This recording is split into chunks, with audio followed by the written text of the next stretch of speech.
Canadian media reports on racist acts often follow an interesting pattern. See if you can spot it.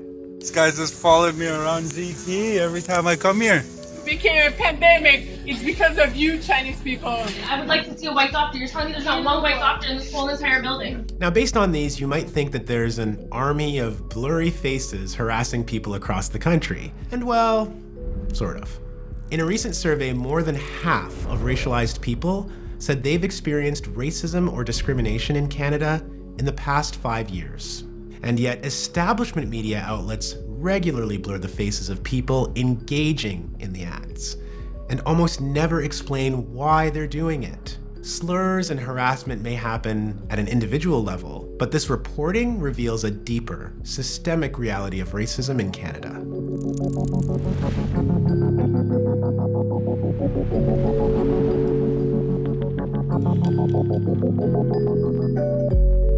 Even as these outlets hide the faces of the mainly white people engaging in racism, they do name and show the faces of those experiencing it, Black and Indigenous and South and East Asian people.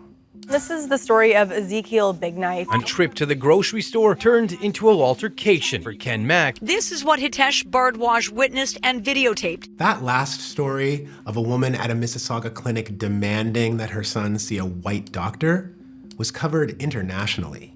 But CBC's story doesn't explain why it obscured the woman's face. It does say CBC Toronto tried to identify the woman to give her a chance to respond to the video, but was unsuccessful as of publication time.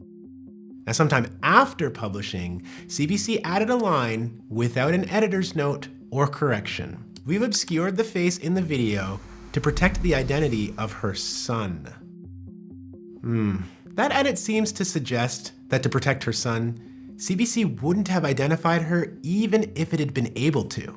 You can be racist in public, just bring your kid with you, and then the media can't identify you. CTV took the absurdity a step further. They learned where the woman lived and showed up to her door, but blurred her face again. Now that the video has gone viral, her former friends hope the woman learns from this experience. CTV even interviewed the woman's neighbors, many of whom said that she used racist language all the time, including with kids in the neighborhood. Well, we do know the name of that woman. It's Nikki Samuel, and yet no one in Canada's media establishment named her or showed her face. Naming and identifying the subjects of stories is central to basic reporting. But in cases that feature racism by white Canadians against people of other racial groups, the media, which is also extremely white, seems inclined to actively protect the accused from accountability and embarrassment. Now, sometimes there are good reasons for the media not to identify someone, especially if they could face reprisal for speaking out, from a violent partner, from their workplace, or from the government. But there's no apparent media policy to explain why they blur racist episodes. If a person is accused of a crime by police, media will regularly disclose their identity.